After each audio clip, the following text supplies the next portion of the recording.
This is Let's Make Movies, and today's video is how to shoot a YouTube video alone and how I got out of my creative slump.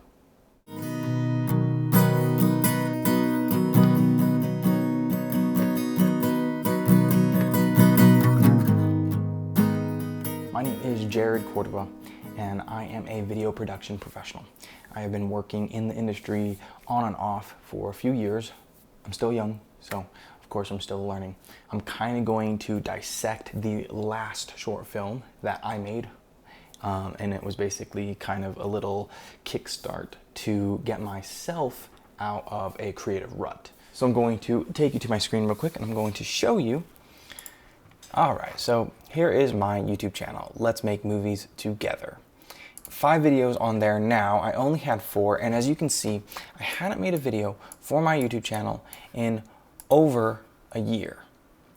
And I was just in a creative rut. I was working full-time, and I was doing creative work. I was actually doing video production for a different thing, and so I was kind of getting overworked, and I didn't want to come home and shoot more videos. So I'd like to just take you and show you and kind of start over and what it's like to reset a channel. I've had multiple channels. I've had YouTube channels with more than a few thousand subscribers, as well as channels that had nothing. And so I'm kind of resetting, but take you along on the journey and show you how I made and got myself out of a creative rut and started making videos again. So hopefully this is the second video in less than a week, and let's get right to it. So over here is my notebook for how I generate ideas and how I write out my scripts. So here what you're looking at is first just kind of me deciding, hey, I'm going to make a short film. I'm going to call it Solve, and I'm trying to come up with the second title. Basically, the second title for this particular video is the search term I would like it to pop up under. So Solve. Solve et coagula means to break apart and to put back together, basically. So solve means to break apart, so I decided on how to break everything. I started out with some ideas on kind of what I wanted to break apart. Because I was stuck in a creative rut, I needed to basically strip everything that was stopping me away first, and then moved on to creating and starting something. So this below portion is actually a story circle. Dan Harmon uses it. There's tons of videos and information on what the story circle and the hero's journey and all that stuff is. And I'll probably create some videos later about it, but first we're just gonna start here, okay? New video always starts with a blank page. So I like to do a exercise called the mind map. So what the mind map does is basically you start out with the main idea. So the idea of last video was solve. So basically what the point of a mind map is you start just creating ideas on things that could correlate with this or not, and then you just build a map with this. So like, for example, one of the things that I struggle with the most is social media and internet use, right? So that's one thing that I need to personally work on and breaking down and escaping sort of that procrastination. See how I'm just kind of writing down words that don't necessarily mean anything. Anything can go on here. Anything and everything. Every single thought or idea goes into this mind map. And then what you want to do is create notes. So I definitely want to, so I'll put a star, right? Or a circle or whatever. How am I going to represent that visually? So if you remember in that previous, in that Solve, how to break everything, I had the picture of beer, I had the picture of a circuit board, and I had the picture of the buildings and stuff like that. So that's kind of what I was kind of aiming towards when I was talking about shutting off and escaping and breaking away and turning off the devices that help us procrastinate and stop us from being creative. The story circle of Solve is basically what this does is it allows me to tell a cohesive story. There are specific parts that you can find in every single story besides beginning, middle, and end. So here are here are some of the things that I used to tell the story of Solve. So it all starts with you. Who is the main character? What's perspective are we taking for the entire story, okay? Then you have to have a problem, some sort of character flaw, or maybe they're missing something gets stolen, and so on. The character needs something, right? So in my case, I was running into creative blocks and I needed to escape from the stuff that was stopping me from making more art. You need go. So you go off. You're going off on the adventure. So this is where the first action basically starts. The smallest action that anybody can do is just unplug, get away, pull the trigger, just start, do something completely different, something drastic. After that, in the story, we're searching for meaning, we're searching for that things that we need. And so what do I need? I need to get rid of my creative blocks. I need to escape the sort of social and internet procrastination stuff that I tend to find myself stuck in. Eventually, as long as you're searching for the things, some information, you find the answers that you're looking for, right? And then you have to decide to take it. You have to decide to take the thing, whether or not it's actually what you wanted or not. That's part of a story. Maybe not in real life or anything like that, but that's at least part of the hero's journey. They take what they were looking for, and they get their comeuppance, their reward, whether that be good or bad. In this case, for my taking of what I need is just the unplugging, just putting my boots to the ground and actually making a short film with a story circle. The return was the completion of this small little video. Next comes kind of the hard part for anybody, and that is actually writing the script.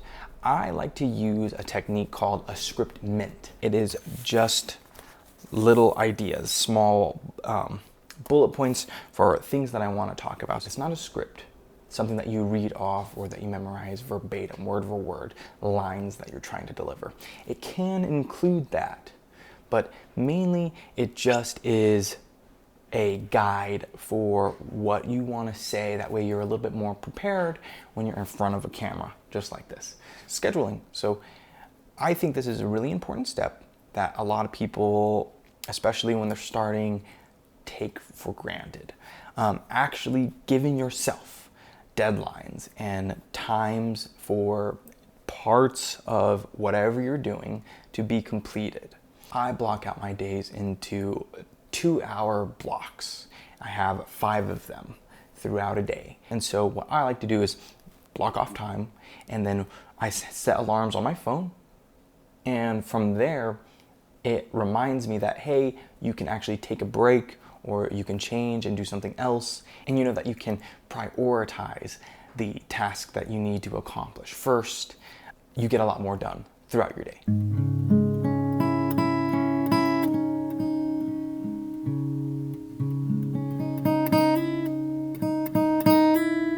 Now we get to do the fun part, the actual making of the video.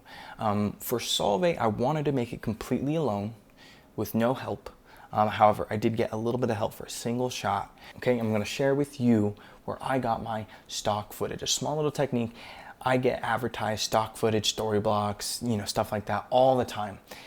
Maybe you don't have money to spend on that stuff. There is a beautiful, beautiful thing called the public domain.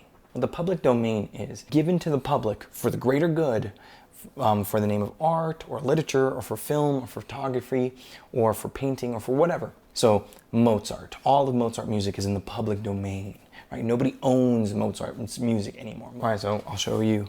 All right, so back here. This is archive.org. This is run actually by the Library of Congress. It has tons and tons and tons and tons of just data that is collected from the internet. Of course, there's the Wayback Machine that you use the archive.org for if you want to look at websites that have changed over time. But I'm using it this time for basically video. And they have video with HD. One of the things that I was looking for was pollution.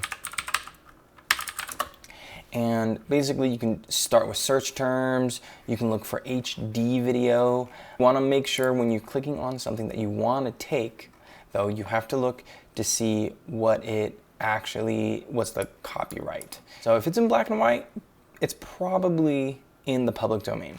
Old army footage, explosions, stuff like that. This guy making fractals, that sort of thing. So you can find all sorts of footage here in archive.org that is free, readily and available to use. All you need to go is find a video that you want. So here is a fractal. No one can really copyright fractals, so this is probably a fairly safe video to download. So what you want to do is pause it. You want to take it up your data. Going down to MPEG-4.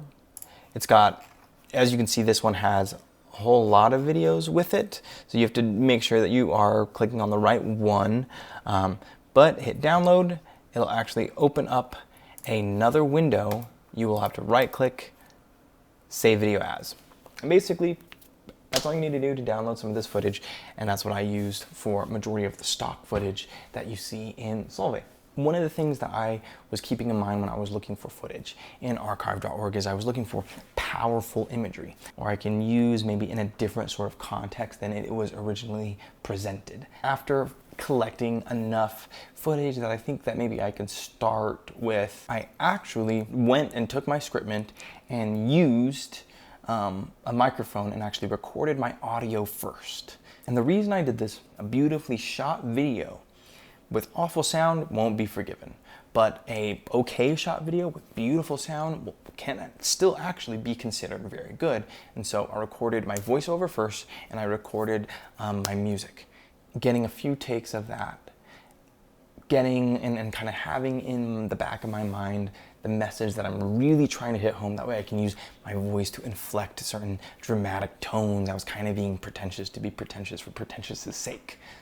So, sorry for the lighting change. I had to run a few errands and the sun is going down, so I'm going to try and make this very quickly. I'm going to show you very quickly my setup before this video runs on a little bit too long. So, what I was just talking about is I recorded all the audio separately. I use an external mic. And so actually what I use a Tascam DR10L. It records directly on board to a micro SD. You can export the audio directly from here. You can monitor your audio, and there's no interference with this one.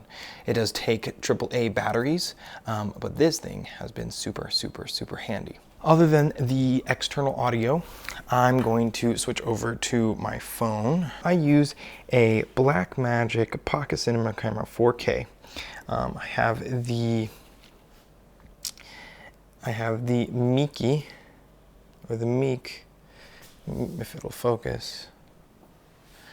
16 millimeter on here now. For my short film, I actually used these pancake lenses. Also from Meek. They are super cheap and super, super beautiful. This one is the 25 millimeter 1.8. I have a 12 millimeter as well. This is DAD shotgun mic. I did not use that. External, headphones and stuff like that. Actually, I'm going to slate up now the audio with this. Synced up all the audio for all of the videos that I needed to use. So that's my basic setup. I just moved into this location, so all my stuff is not organized in the least yet. I'm actually going to be building a studio in the garage, and I'm going to take you along with that. I hope you like this small little introduction into my channel. It is a refresh. It's going to be new. I'm 12 subscribers in right now. The views are fairly good. I'm very happy with how my last video did. This is fun. I'm gonna keep it going. I'm gonna see how long I can keep this train going. I have a friend, his channel is Charles Tyner, and I'm kind of hoping I can challenge him to make as many videos as me, so we feed off of each other's energy. But this is how I made Solvay. I'm going to create a separate video for how I edited it together. I got a whole bunch of comments on, not on YouTube, but on some other stuff that I shared it with. Please, if you want to get involved, please subscribe, leave a comment down below. I want to know what your favorite movie is. My favorite movie, if you watch Solvay, Desperado. My girlfriend actually got me this poster, but Desperado is my favorite movie of all time. So what is your favorite movie? Thank you guys. Look forward to seeing you next time.